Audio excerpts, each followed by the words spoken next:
अस्सलाम वालेकुम। आज हम जो टॉपिक डिस्कस करने जा रहे हैं वो हमारे पास यानी हम जो सिल्वॉल सिंथेसिस इनहिबिटर थी और डीएनए सिंथेसिस इनहिबिटर, उसके बाद जो थर्ड ग्रुप हमारे पास एंटीबायोटिक स्टार्ट होती है वो हमारे पास है प्रोटीन सिंथेसिस इनहिबिटर। इसमें आज जो ग्रुप है हमारे पास वो हमारे पास है अमाइनो ग्लाइकोसाइड। आज हम डिस्कस करेंगे अमाइनो ग्लाइकोसाइड में हमारे पास जो मेडिकेशन है उसकी डोसेज क्या क्या है, इंडिकेशंस क्या क्या है, कौन से कंडीशन में दिए जाते हैं, कौन से कंडीशन में नहीं दिए जाते, फार्माकोकाइनेटिक्स और थेराप्यूटिक एक्शन क्या है इसका, एडवर्स इफेक्ट्स क्या क्या है, और बीइंग अ नर्स हमने कौन कौन सी चीज़ों को इस मेडिकेशन को एडमिनिस्टर करते हुए ख्याल रखना चाहिए। तो आज ये सारी चीज़ें हम आज के लेक्चर में डिस्कस करेंगे। जिस तरह हमारे पास इस ग्रुप का नाम प्रोटीन सिंथेसिस इनहिबिट है, थोड़ा सा मैं आप लोगों को क्लेरिफाई कर दूं बेसिक जो 2 स्टेप्स है प्रोटीन सिंथेसिस के।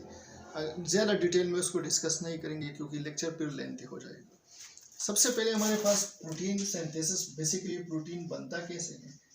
तो प्रोटीन सिंथेसिस बेसिकली हमारे पास 2 स्टेप्स में होता है। इसमें बेसिकली 2 स्टेप्स इन्वॉल्व हैं। इसको एक को हम कहते हैं, जो फर्स्ट स्टेप है उसको हम कहते हैं ट्रांसक्रिप्शन, और जो दूसरा हमारे पास है उसे हम कहते हैं ट्रांसलेशन। अब ट्रांसक्रिप्शन में बेसिकली होता क्या है कि हमारे पास डीएनए है। अब डीएनए जो है, डीएनए इसके साथ मतलब ये है, ये हमारे पास डीएनए है, इसके साथ जो है वो एक एमआरएनए मैसेंजर आरएनए मिल जाता है जो इसको रीड करवाना सिखा देते हैं, जो जिसके बाद हमारे पास डीएनए बेसिकली कन्वर्ट हो जाता है हमारे पास आरएनए फर्स्ट स्टेप में। इसमें बेसिकली 3 स्टेप्स हमारे पास इन्वॉल्व होते हैं। अब हमारे पास जो दूसरा है, लेकिन मैं सिर्फ जो मोटी मोटी चीज़ें हैं वो बता देता हूँ ताकि क्लैरिफाई हो जाए। दूसरे स्टेप में हमारे पास ट्रांसलेशन है। ट्रांसलेशन में जिस तरह पहले स्टेप में डीएनए आरएनए को कन्वर्ट हुआ, इसमें हमारे पास जो आरएनए है इसके साथ जो हमारे पास आरएनए है यानी राइबोसोमल आरएनए, वो मिलके इससे बनाता है प्रोटीन। तो जो हमारे पास बेसिक स्टेप है प्रोटीन सिंथेसिस का वो 2 चीज़ों में कंप्लीट हो जाता है। एक हमारे पास डीएनए टू आरएनए, फिर हमारे पास आरएनए टू प्रोटीन। 2 स्टेप्स मौजूद होते हैं और इसमें हमारे पास जो डीएनए है वो उसकी कन्वर्जन होती है हमारे पास प्रोटीन्स में। अब अगर इस ग्रुप की मेडिकेशन देखी जाए तो सबसे ज़्यादा यूज़ होने वाली जो मेडिकेशन है खासकर इंजेक्टेबल्स में, वो हमारे पास पहले ग्रुप में हमारे पास है एमिकासिन, जो ग्रेसिल के नाम से मार्केट में मिलती है। आप लोग इसको जानते होंगे, ग्रेसिल के नाम से मिलती है, एमके के नाम से मिलती है। अच्छा, ये जो मार्केट में हमारे पास अवेलेबल है वो ये 125 250 500 mg तक मिलती है। इसकी जो डोसेज है हमारे पास वो है 15 mg पर kg पर डे के हिसाब से दिया जाता है। इसके आखिर में हम एक कैलकुलेशन करेंगे, फिर आप लोगों को क्लेरिफाई हो जाए कि अगर हमारे पास एमिकासिन हमने देना है तो वो बेसिकली किस तरह दिया जाता है। डोज जो है वो दिया जाता है 15 mg पर kg पर डे के हिसाब से। अब वो बीडी में देते हैं या टीडीएस में, दोनों फ्रीक्वेंसीज है, उसको फिर डिवाइड किया जाता है।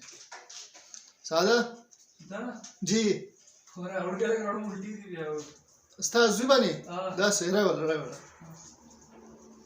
इसके बाद जो दूसरा ग्रुप है हमारे पास वो है जेंटामाइसिन। जेंटामाइसिन जो है इंजेक्टेबल में भी यूज होता है, आप लोगों ने देखा है जो ऑफ्थल्मिक सॉल्यूशंस है, आई ड्रॉप्स होते हैं, उसमें भी अवेलेबल होता है।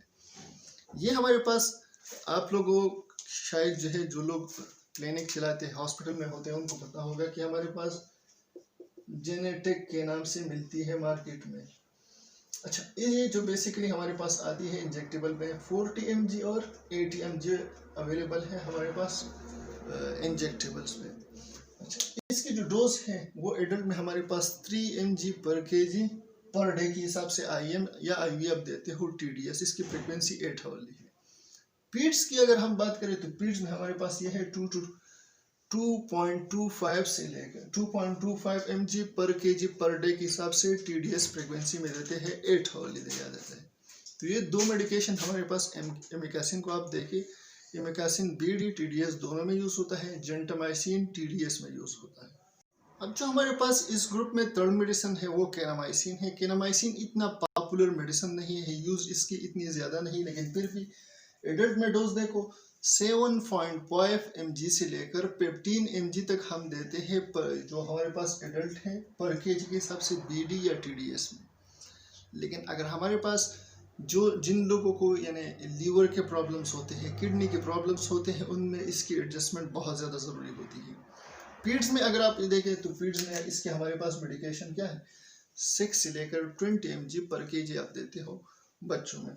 लेकिन इसकी जो फ्रिक्वेंसी है हमारे पास वो एडल्ट हो या आपके पास जो पीड्स है वो हो, दोनों में बीडी यानी 12 आवरली या आप टीडीएस देते हो। फोर्थ मेडिसिन देखो न्यूमाइसिन है। न्यूमाइसिन हमारे पास जो है जो ऑफ्थल्मिक सॉल्यूशन है उसमें भी आती है, हमारे पास ऑइंटमेंट्स भी मिलती है।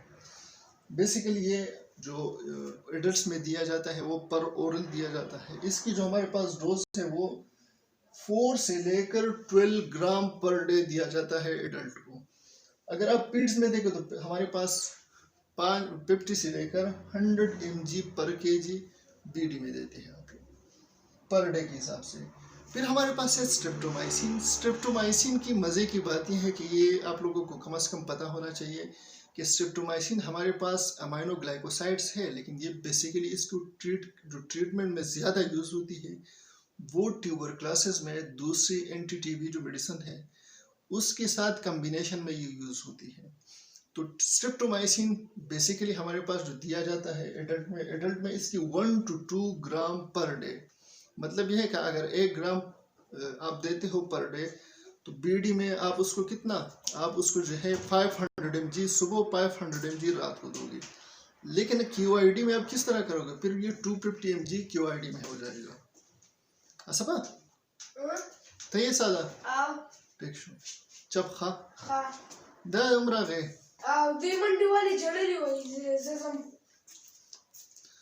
अच्छा, इसके बाद जो पीड्स में है हमारे पास जो पीड्स में है हमारे पास, पीड्स में स्ट्रेप्टोमाइसिन दिया जाता है हमारे पास 20 से लेकर 40 mg पर केजी पर डे के हिसाब से IM।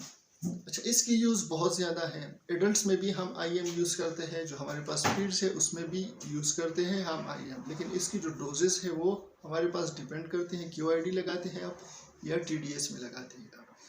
फिर हमारे पास ट्रोब्रामाइसिन है। ट्रोब्रामाइसिन भी आप लोगों ने देखा होगा कि हमारे पास ऑइंटमेंट्स में या जो न्यूबलाइजेशंस है उसमें भी यूज़ होती है। ट्रोब्रामाइसिन एडल्ट में आप 3 mg पर केजी पर डे देते हैं ओरली। लेकिन अगर हमारे पास आप पीड्स में देखो तो सिर्फ ये इनहेलेशंस में यूज़ होती है, जिसकी डोज हमारे पास 300 mg बीडी देते हैं, यानी सुबह 300 mg और 300 mg आप रात को देते हो न्यूबलाइजेशन में। जिन बच्चों को ज़रूरत होती है, सीवियर इन्फेक्शंस होते हैं रिस्पायरेटरी, उनको न्यूबलाइज किया जाता है हमारे पास ट्रोब्रामाइसिन से। ट्रोब्रामाइसिन के ऑफ्थल्मिक सॉल्यूशंस भी हमारे पास मिलते हैं। एडल्ट में आप देते हो तो आप ओरली देते हैं, लेकिन ये इतना पॉपुलर मेडिसिन नहीं है, इसके यूज़ इतना ज़्यादा नहीं है। अगर इस ग्रुप में आप देखें इमेकासिन, जेंटामाइसिन और स्ट्रेप्टोमाइसिन, इसकी यूज़ बहुत ज़्यादा है हमारे पास। अगर आप इंजेक्टेबल्स में देखें बहुत ज़्यादा यूज़ होती है ये मेडिसिन। अब जो हमारे पास इस ग्रुप में थर्ड मेडिसिन है वो केनामाइसिन है। केनामाइसिन इतना पॉपुलर मेडिसिन नहीं है, यूज़ इसकी इतनी ज़्यादा नहीं, लेकिन फिर भी एडल्ट में डोज देखो 7.5 mg से लेकर 15 mg तक हम देते हैं जो हमारे पास एडल्ट हैं पर केजी के हिसाब से बीडी या TDS में। लेकिन अगर हमारे पास जिन लोगों को यानी लीवर के प्रॉब्लम्स होते हैं, किडनी के प्रॉब्लम्स होते हैं, उनमें इसकी एडजस्टमेंट बहुत ज़्यादा ज़रूरी होती है। पीड्स में अगर आप देखें तो पीड्स में इसके हमारे पास मेडिकेशन क्या है, 6 से लेकर 20 mg पर केजी आप देते हो बच्चों में। लेकिन इसकी जो फ्रिक्वेंसी है हमारे पास वो एडल्ट हो या आपके पास जो पीड्स है वो हो, दोनों में बीडी यानी 12 आवरली या आप TDS देते हो। फोर्थ मेडिसिन देखो न्यूमाइसिन है। न्यूमाइसिन हमारे पास जो है जो ऑफ्थल्मिक सॉल्यूशन है उसमें भी आती है, हमारे पास ऑइंटमेंट्स भी मिलती है। बेसिकली ये जो एडल्ट्स में दिया जाता है वो पर ओरल दिया जाता है। इसकी जो हमारे पास डोज है वो 4 से लेकर 12 ग्राम पर डे दिया जाता है एडल्ट को। अगर आप पीड्स में देखो तो हमारे पास 50 से लेकर 100 mg पर केजी बीडी में देते हैं आप पर डे के हिसाब से।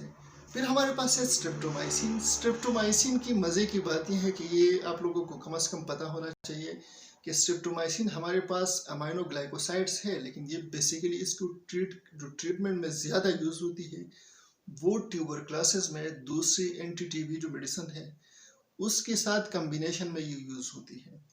तो स्ट्रेप्टोमाइसिन बेसिकली हमारे पास जो दिया जाता है एडल्ट में इसकी 1 to 2 ग्राम पर डे। मतलब यह है कि अगर 1 ग्राम आप देते हो पर डे तो बीडी में आप उसको कितना, आप उसको जो है 500 mg सुबह 500 mg रात को दोगे।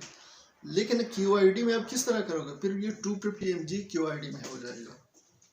असपा तो ये सादा देख शो जब खा दा उम्र गए दी मंडी वाली जड़ेली हुई सेसम। अच्छा, इसके बाद जो पीड्स में है हमारे पास जो पीड्स में है हमारे पास, पीड्स में स्ट्रेप्टोमाइसिन दिया जाता है हमारे पास 20 से लेकर 40 mg पर केजी पर डे के हिसाब से आईएम। अच्छा, इसकी यूज़ बहुत ज़्यादा है। एडल्ट्स में भी हम आईएम यूज़ करते हैं, जो हमारे पास पीड्स है उसमें भी यूज़ करते हैं हम आईएम, लेकिन इसकी जो डोजेस है वो हमारे पास डिपेंड करते हैं क्यूआईडी लगाते हैं आप या टीडीएस में लगाते हैं आप। फिर हमारे पास ट्रोब्रामाइसिन है। ट्रोब्रामाइसिन भी आप लोगों ने देखा होगा कि हमारे पास ऑइंटमेंट्स में या जो न्यूबलाइजेशंस है उसमें भी यूज़ होती है। ट्रोब्रामाइसिन एडल्ट में आप 3 mg पर केजी पर डे देते हैं ओरली, लेकिन अगर हमारे पास आप पीड्स में देखो तो सिर्फ ये इनहेलेशंस में यूज़ होती है, जिसकी डोज हमारे पास 300 mg बीडी देते हैं, यानी सुबह 300 mg और 300 mg आप रात को देते हो न्यूबलाइजेशन में। जिन बच्चों को ज़रूरत होती है, सीवियर इन्फेक्शंस होते हैं रेस्पिरेटरी, उनको न्यूबलाइज किया जाता है हमारे पास ट्रोब्रामाइसिन से। ट्रोब्रामाइसिन की ऑफ्थल्मिक सॉल्यूशंस भी हमारे पास मिलते हैं। एडल्ट में आप देते हो तो आप ओरली देते हैं, लेकिन ये इतना पॉपुलर मेडिसिन नहीं है, इसका यूज़ इतना ज़्यादा नहीं है। अगर इस ग्रुप में आप देखें एमेकासिन, जेंटामाइसिन और स्ट्रेप्टोमाइसिन, इसकी यूज़ बहुत ज़्यादा है हमारे पास। अगर आप इंजेक्टेबल्स में देखें बहुत ज़्यादा यूज़ होती है ये मेडिसिन। थेराप्यूटिक एक्शन को अगर देखा जाए तो जिस तरह हमारे पास मैकेनिज्म ऑफ एक्शन के लिए हम बता देते हैं सबसे पहले कि ये कौन से ग्रुप से ताल्लुक़ रखता है, वो बेसिकली उसका काम होता है मैकेनिज्म ऑफ एक्शन। जिस तरह मैंने आप लोगों को बताया कि बेसिकली हमारे पास अमाइनो ग्लाइकोसाइड्स जो है वो कौन सी ग्रुप है, वो हमारे पास है प्रोटीन सिंथेसिस इनहिबिटर। मतलब ये जो प्रोटीन सिंथेसिस होती है, जिस तरह मैंने आप लोगों को पहले स्टेप में प्रोटीन सिंथेसिस में कहा कि हमारे पास डीएनए जो है वो आरएनए में, और फिर आरएनए जो है वो हमारे पास प्रोटीन में कन्वर्ट होती है। इसमें बहुत सारे हमारे पास आरएनएस, जिस तरह हमारे पास मैसेंजर आरएनए है और राइबोसोमल आरएनए है, ये इनकी कंट्रीब्यूशंस होती हैं। अब जो ये प्रोसेस होता है, इस दौरान ये क्या कर देता है, ये बेसिकली अटैक करता है हमारे पास सेल को। सबसे पहले अगर आप इसकी एक्टिविटी देखें तो हमारे पास जो अमाइनो ग्लाइकोसाइड है वो बैक्टीरियोसाइड है, बेसिकली बैक्टीरिया को किल करते हैं। तो आप लोगों ने यह समझना है कि ये अटैक कहाँ पे करते हैं। अब इसकी थेराप्यूटिक एक्शन देखें तो हमारे पास ये क्या है, ये बैक्टीरिया है। अगर बैक्टीरिया को आप देखें तो बैक्टीरिया में हमारे पास के जो प्रोटीन सिंथेसिस होती है। अब प्रोटीन सिंथेसिस पे हमारे पास इन मेडिकेशन का काम क्या होता है, जहाँ पे अगर राइबोसोम है, राइबोसोम यहाँ पे अटैच है, तो राइबोसोम बेसिकली काम करता है इनके लिए मैसेंजर्स का। बेसिकली रीडिंग जो हमारे पास translation word, second word use होती है हमारे पास प्रोटीन सिंथेसिस में स्टेज जो है, वो ट्रांसलेशन का मतलब ये है कि यहाँ पे राइबोसोम है और मैसेंजर आरएनए, वो इनको ट्रांसलेशन बताती है। तो यहाँ पे ये इस मेडिकेशन का काम होता है यहाँ पे इस राइबोसोम के साथ अटैच होना। इरिवर्सिबल अटैचमेंट जब भी होती है तो ये राइबोसोम की जो एक्टिविटी है उसको इनहिबिट करती है। अब मेडिकेशन एक तरफ आई है, सुसाइडल अटेम्प्ट है इसका, ये वापस नहीं जा रही, तो जैसी राइबोसोम के साथ अटैच हो जाती है तो बैक्टीरिया का जो जेनेटिक फंक्शन है यहाँ पे प्रोटीन सिंथेसिस का मतलब ये है कि जो कन्वर्जन हो रही थी, जेनेटिक कोडिंग थी, वो जेनेटिक कोडिंग इसकी यहाँ पे क्या हो गई, वो मिसरीडिंग की तरफ स्टार्ट हो गई। मिसरीडिंग स्टार्ट हो गई तो यहाँ पे जो डीएनए ने वहाँ पे प्रोटीन सिंथेसिस बनना था वो यहाँ पे क्या हो गई, वो जो मैसेज नहीं पहुँच रही यहाँ पे जिन्होंने रीड करवाना है वो बेसिकली अटैच हो चुका है उसके साथ मेडिकेशन। तो यहाँ पे आरएनए डीएनए से जो है प्रोटीन नहीं बन रहा, प्रोटीन सिंथेसिस नहीं होता, तो बैक्टीरिया की जो एक्टिविटी है वो ख़त्म हो जाती है। इसी वजह से इसका जो मैकेनिज्म एक्शन है वो बेसिकली प्रोटीन को टारगेट करता है। बैक्टीरिया में राइबोसोम के साथ इरिवर्सिबल अटैचमेंट होती है जिसकी वजह से बैक्टीरिया का इफेक्ट ख़त्म हो जाता है। अब वो इंडिकेशन की बात है। इंडिकेशन बेसिकली हमारे पास कि कौन से कंडीशन में हम अमाइनो ग्लाइकोसाइड ग्रुप्स जो हैं वो दे सकते हैं। इसमें हमारे पास खासकर जो ग्राम नेगेटिव बैक्टीरिया है उनमें कॉमनली जो है इसकी यूज़ होती है। खासकर जो सीरियस इन्फेक्शंस होते हैं उसमें जो अमाइनो ग्लाइकोसाइड है उसका यूज़ बहुत ज़्यादा है। इसके बाद इंडिकेशन के बाद हम फार्माकोकाइनेटिक्स पढ़ेंगे, उसमें आप लोगों को कम से कम समझ आएगा कि जो हमारे पास आईएम आईवी इनमें कौन सी जो है पीक लेवल पे ज़्यादा होती है, एब्जॉर्बेबल कौन सा है। इंडिकेशन में हमारे पास जो खासकर इकोलाई है या हमारे पास जो प्रोटोस स्पीशीज़ है, इसमें हमारे पास क्लेप्सिला एंटेरोबैक्टर जो स्पीशीज़ है उनकी कम्बिनेशन हमारे पास है, उनके खिलाफ बेहतरीन यूज़ है इसका। जो हमारे पास साइटोबैक्टर स्पीशीज़ है उसमें जो है कॉमनली यूज़ होती है ये, या हमारे पास स्ट्रेप्टोकोकस स्पीशीज़ या जिसमें हमारे पास स्ट्रेप्टोकोकस ऑरियस है कॉमनली उसके लिए यूज़ होती है, या हमारे पास सुडोमोनास एरोगिनोसा जो है इसमें ये हमारे पास ऐसे कॉम्प्लिकेटेड कंडीशन है जिसमें हमारे पास अमाइनो ग्लाइकोसाइड की यूज़ बहुत ज़्यादा होती है। इसके अलावा हमारे पास जो अमाइनो ग्लाइकोसाइड यूज़ होती है वो हमारे पास वो पेशेंट जिनमें पेनिसिलिन रेजिस्टेंस होती है या पेनिसिलिन कंट्राइंडिकेटेड होती है उनमें जो है कॉमन, या हमारे पास पेनिसिलिन जो है वो सेंसिटिव है लेकिन कंट्राइंडिकेटेड कंडीशन है, फिर उसमें जो है हम जो यूज़ करते हैं अमाइनो ग्लाइकोसाइड का यूज़ करते हैं। ये हमारे पास है इंडिकेशन के बेस पे आपको पता चलता है कि हमारे पास ये माइक्रो ऑर्गेनिज्म है तो ये कौन सा डिजीज़ काज कर सकता है। अगर मैं इसको ट्रीट कर सकता हूँ तो इसके बेस पे मैं कौन सी डिजीज़ जो है वो ट्रीट कर सकता हूँ, इसमें आसानी हो जाती है। अगर हम अमाइनो ग्लाइकोसाइड को देखो तो इसकी जो हमारे पास एब्जॉर्प्शन है वो जीआई ट्रैक्ट के ज़रिए बहुत ज़्यादा पुअर है। इसी वजह से इसको और इसकी इन मेडिकेशन में ख़ासकर हमारे पास जो इंट्रामस्कुलर इंजेक्शंस हैं उसकी हमारे पास जो ख़ासकर जो परफॉर्मेंस है वो बहुत बेहतर है आईएम में। इस पर अगर हम देखें तो हमारे पास बहुत ज़्यादा रीच जो है पीक लेवल पे 2 to 3 आवर्स इसको लगते हैं, पीक पे चले जाते हैं, और एवरेज हाफ लाइफ जो है वो हमारे पास 2 आवर्स से लेकर 3 आवर्स तक होती है। अगर इसी वजह से इसकी जो फ्रिक्वेंसी है वो हमारे पास 6 आवरली या हमारे पास 8 आवरली या बीडी में होती है। खासकर इसमें जो मेडिकेशन है आपको ओडी नहीं मिलेगा। इस यहाँ पे इसी वजह से इसकी जो हाफ लाइफ है वो 2 to 3 आवर्स है। इसके बाद जो पीक है ब्लड में सर्कुलेशन है पीक पे 2 to 3 आवर्स इसको लगते हैं। इसी वजह से खासकर जो हमारे पास इसकी जो ज़्यादातर एडमिनिस्ट्रेशन है वो आईवी होती है या हमारे पास आईएम होती है। अच्छा, इस मेडिकेशन में हमारे पास जो मेटाबॉलिज्म है वो लीवर से होती है, एक्सक्रीशन जो है वो हमारे पास किडनी से होती है।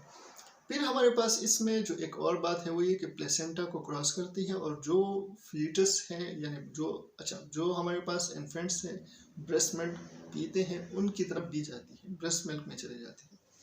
अच्छा, अगर हम इसी वजह से इसकी अगर हर मेडिकेशन को देखें तो कम से कम आपको समझ आएगा कि ये हमारे पास डिफरेंट फॉर्म्स में अवेलेबल है। इमिकासिन को देखें तो इमिकासिन हमारे पास आईएम भी अवेलेबल है, आईवी भी आप लगा सकते हो, इंजेक्टेबल में हमारे पास सिर्फ अवेलेबल होती है। फिर हमारे पास इसके बाद जो जेंटामाइसिन है वो हमारे पास आईएम भी यूज़ होती है, आईवी भी यूज़ होती है, ऑफ्थल्मिक सॉल्यूशन में भी यूज़ होती है, हमारे पास इंट्राथीकल भी जो गाइडेड वायर्स होते हैं जिसके ज़रिए हमारे पास वो लगाते हैं, स्टिचेस लगाते हैं, उसके ऊपर भी होता है। इसमें हमारे पास इंट्राथीकल ये भी लगा दिए जाते हैं हमारे पास। इसके अलावा जो तीसरा हमारे पास केनामाइसिन है। केनामाइसिन ग्रुप जो है वो पेरेंटल और ओरल जो है वो यूज़ होती है हमारे पास। इसके अलावा हमारे पास जो स्ट्रेप्टोमाइसिन है, स्ट्रेप्टोमाइसिन जो है सिर्फ इस ग्रुप में वाहिद मेडिसिन है जो सिर्फ आईएम लगती है, आईवी भी नहीं लगती। इसके अलावा हमारे पास जो लास्ट ग्रुप है वो टोब्रामाइसिन है। टोब्रामाइसिन हमारे पास आईवी आईएम ये लेकिन ये बहुत ज़्यादा शॉर्ट एक्टिंग होती है। इसके अलावा ऑफ्थल्मिक सॉल्यूशन और हमारे पास न्यूबलाइजर फॉर्म्स में अवेलेबल होती है जो खासकर पीड्स के बच्चों को दिया जाता है। ये हमारे पास है फार्माकोकाइनेटिक्स। इससे कम से कम समझ आता है कि हमारे पास फिर वही ऑर्गन्स के ज़्यादातर एब्जॉर्प्शन जो है वो मसल से होती है। जीआई ट्रैक में इसकी जो हमारे पास परफॉर्मेंस है बहुत ज़्यादा वीक है, इसी वजह से इंजेक्टेबल्स में ज़्यादा दिया जाता है। फिर अगर आप देखें तो हमारे पास पीक लेवल, हमारे पास जो मेटाबॉलिज्म है और एक्सक्रीशन है, फिर हमारे पास लीवर है, हमारे पास किडनी है। इसी तरह हमने फिर कंट्राइंडिकेशंस में वही चीज़ें देखनी है जिससे इन्होंने गुजर के जाना है। एडवर्स इफेक्ट्स में एमाइनो ग्लाइकोसाइड की गुनाहों की लिस्ट बहुत बड़ी लंबी है। इनमें जो दो चीज़ें कॉमन है जो बहुत ज़्यादा खासकर लोगों में काज करती है, वो हमारे पास जो ओटोटॉक्सिसिटी और नेप्रोटॉक्सिसिटी, ये दो टर्मिनोलॉजी जो है इनके लिए बहुत ज़्यादा मशहूर है। ओटोटॉक्सिसिटी और नेप्रोटॉक्सिसिटी।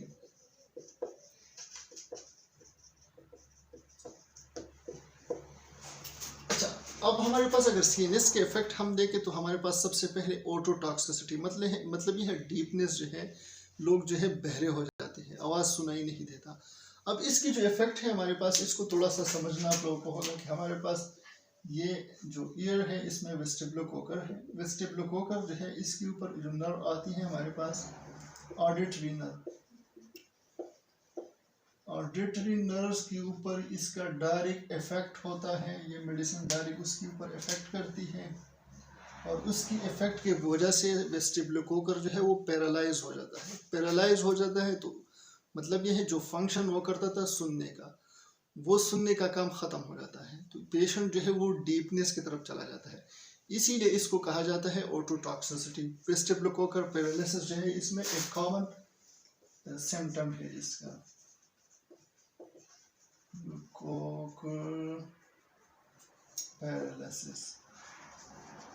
इसके अलावा सीएनएस के इफेक्ट्स में हम देखें कंफ्यूजन, लोग कंफ्यूज हो जाते हैं इसको लगाने के बाद, या हमारे पास डिसओरिएंटेड हो जाते हैं, मतलब ये उसको पता नहीं होता ये मेरे सामने कौन आया है, किस जगह मैं हूँ।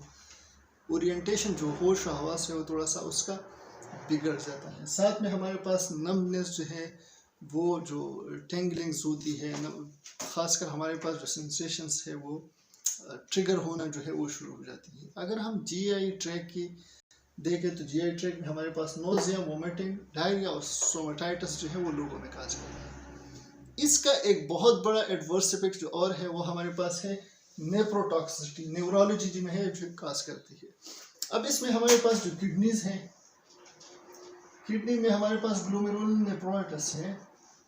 जो ग्लोमेरुलर नेफ्राइटिस है उसके ऊपर जो है इसका डायरेक्ट फंक्शन होता है, मतलब ये डायरेक्ट टॉक्सिसिटी उसमें काज करता है। जब काज करता है तो उसका काम फिल्ट्रेशन है, तो यहाँ पे फिल्ट्रेशन जो क्या हो जाती है वो ब्लॉक हो जाती है। जब ब्लॉक हो जाती है किडनी फंक्शन नहीं करेगा, इसी वजह से इसको नेप्रोटॉक्सिक मेडिसिन भी कहा जाता है, या इसमें इसकी जो इफेक्ट है वो रीनल टॉक्सिसिटी की तरफ लोग भी लेके जा सकते हैं।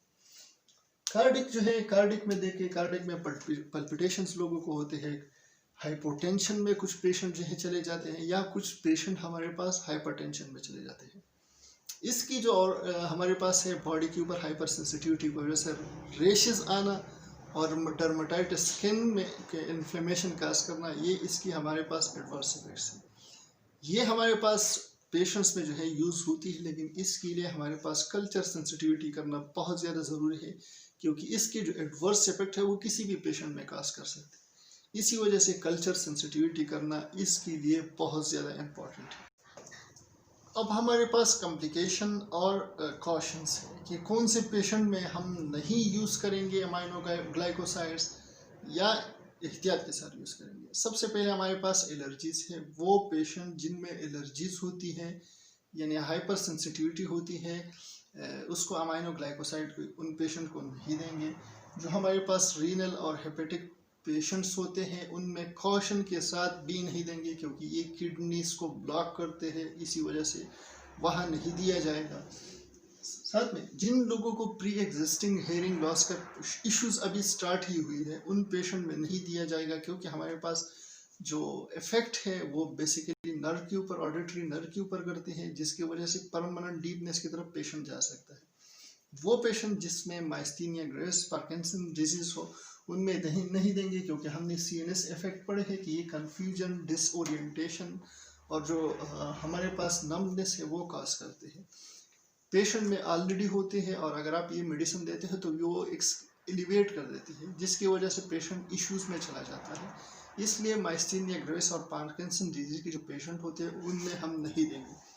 साथ में लैक्टेटिंग मदर्स में हम नहीं देंगे, क्योंकि इसके एडवर्स इफेक्ट बहुत ज़्यादा है, बच्चों के ऊपर इफेक्ट कर सकती है। जो हमारे पास ओटोटॉक्सिसिटी है, रीनल टॉक्सिसिटी है, वो कॉज कर सकती है। प्रेगनेंसी में जब तक सीरियस इन्फेक्शन ना हो, अगर सीरियस इन्फेक्शन की वजह से पेशेंट जो है वो फीटस अफेक्ट होता है, तो इन्फेक्शन के साथ साथ इस मेडिसिन की वजह से आप इन्फेक्शन को ख़त्म करने के लिए देते, लेकिन साथ में फीटस भी अफेक्ट होता है। तो जब तक क्लियर एविडेंस ना हो यूज़ करने की, तब तक यूज़ नहीं किया जाएगा। अब इसमें जो कुछ मेडिकेशन है उसका यूज़ कॉमनली ज़्यादा नहीं होना चाहिए, जिसमें सबसे पहले हमारे पास है केनामाइसिन। केनामाइसिन अगर किसी पेशेंट को आप देते हो तो वो हमारे पास 7 to 10 डेज तक दे सकते हो। 7 to 10 डेज से ज़्यादा आप नहीं देंगे, क्योंकि पेशेंट की रीनल डिजीज काज कर सकता है, पेशेंट की बोन मेरोज जो है वो सप्रेस कर सकता है, जिससे आपकी जो ब्लड सेल्स है उसके ऊपर इफेक्ट पड़ेगा, या GI कॉम्प्लिकेशंस जो है वो काज कर सकता है। इसी वजह से पेशेंट जो होंगे उनको 7 हफ्ते से 10 दिन तक देंगे, उससे ज़्यादा नहीं दिया जाएगा।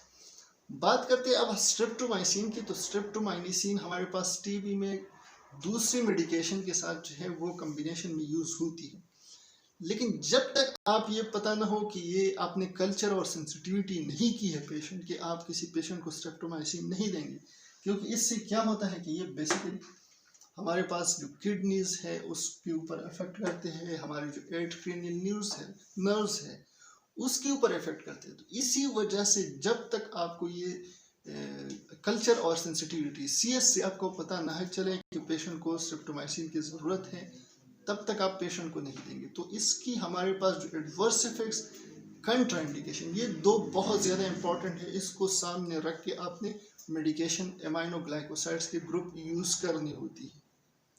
अब नर्सिंग कंसिडरेशन, मतलब यह नर्सिंग असेसमेंट, पेशेंट को हम अमाइनोग्लाइकोसाइड लगा रहे हैं तो पहले हम असेसमेंट किस तरह करेंगे। इसके लिए हमारे पास यह जो टर्मिनोलॉजी है एप्का है, उसमें पीस जो है वो 3 है। एप्का में सबसे पहले हमने असेस करना है। ऐसे हमारे पास है असेसमेंट फॉर कंट्राइंडिकेशन। पेशेंट को कहीं जितनी कंट्राइंडिकेशन हमने ये पढ़े, कहीं पेशेंट को ये कंट्राइंडिकेशन तो नहीं है। फिजिकल एग्जामिनेशन परफॉर्म करो, क्यों? ताकि बेसलाइन की डेटा आपको मिल सके कि कहीं पेशेंट के ऊपर ये इफेक्टिव होगा या नहीं। फिर भी कल्चर और सेंसिटिविटी करो कि आया ये मेडिकेशन मैं दे रहा हूँ ये सेंसिटिव है या नहीं। फिर परफॉर्म जो है आप रीनल और हेपेटिक फंक्शन के लिए टेस्ट करो कि ये किडनीज और जो इसकी लीवर है वो सही काम कर रहे हैं या नहीं। सी कंडक्ट ओरिएंटेशन एंड रिफ्लेक्सेस। हमने कहा था कि पेशेंट के ऊपर जो है डिसओरिएंटेशन काज करता है, तो हमने पेशेंट के सबसे पहले ओरिएंटेशन देखा, वो बिल्कुल जागा हुआ है, उसको होश हवास में है। साथ में रिफ्लेक्सेस जो मूवमेंट्स है वो देखेंगे पेशेंट की। और आखिर में हमारे पास है असिस्ट वाइटल साइन। पेशेंट की हमने वाइटल साइन देखनी है, पहली भी मेडिसिन से आखिर में भी, क्योंकि हमने कहा था कि हाइपोटेंशन हाइपरटेंशन दोनों काज कर सकता है। इसके बाद हम इवॉल्वेशन थोड़ा सा देख लेते हैं कि एक पेशेंट को आपने अमाइनोग्लाइकोसाइड लगाई, उसके बाद आप पेशेंट को इवॉल्वेट किस तरह करोगे। लास्ट में हमारे पास है इवॉल्वेशन। पेशेंट को आपने अमाइनोग्लाइकोसाइड लगाई, अब उसको इवॉल्वेट किस तरह करोगे। तो वो आप कर सकते हो मी, यानी 3M और 1E, MMME, इससे हमारे पास है मी में पहला मॉनिटर, हमने मॉनिटर पेशेंट की रिस्पांस चेक करना है। रिस्पांस में हम उसकी ओरिएंटेशन चेक करेंगे, उसके रिफ्लेक्सेस चेक करेंगे। दूसरा हमारे पास है मॉनिटर मॉनिटर हमने एडवर्स इफेक्ट्स के लिए कि आया जो एडवर्स इफेक्ट्स हमने बताए थे वो एडवर्स इफेक्ट कहीं पेशेंट में आ चुके हैं या नहीं। मतलब ये डिसओरिएंटेड, कंफर्ट का लेवल नहीं है, मेडिकेशन कुछ हमारे पास जो कन्फ्यूजन है पेशेंट उसमें चला गया है, GI ट्रैक में उसकी जो है कुछ जो एडवर्स इफेक्ट्स है वो काज चुका है, CNS की हमारे पास, या हमारे पास जो इफेक्टिवनेस है वो है या नहीं। साथ में हमने पेशेंट की जो सेफ्टी मेजर्स हैं कि जो सेफ्टी मेजर्स हमने पेशेंट के लिए लिए थे कि आया पहले हमने कल्चर सेंसिटिविटी की पेशेंट के लिए, फिर हमने वाइटल साइन मॉनिटर की कि हम पेशेंट ठीक ठाक है। सेफ्टी की जो मेजर ली थी, आया वो हमारे पास उसको मॉनिटर करना है, आया वो इफेक्टिव रही या नहीं रही। ये हमारे पास आखिर में क्या है, इवॉल्वेशन। इवॉल्वेशन हमने क्या करना, किस चीज़ का इवॉल्वेशन करना है कि पेशेंट को हमने बताया था कि ये मेडिसिन है, ये मैं इसलिए लगा रहा हूँ क्योंकि इससे ये हो सकता है।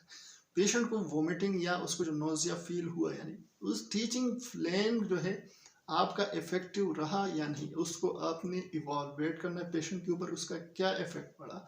जब मेडिकेशन दे रहे थे पेशेंट को, यानी उस जो बॉडी में जा रही, तो वो उसको कितना कंफर्टेबल कंडीशन में वो उसको मेडिसिन को जो है वो इन्फ्यूज कर चुका है। ये हमारे पास एमाइनो ग्लाइकोसाइड की ग्रुप थी जो यहाँ पे ख़त्म हो गई।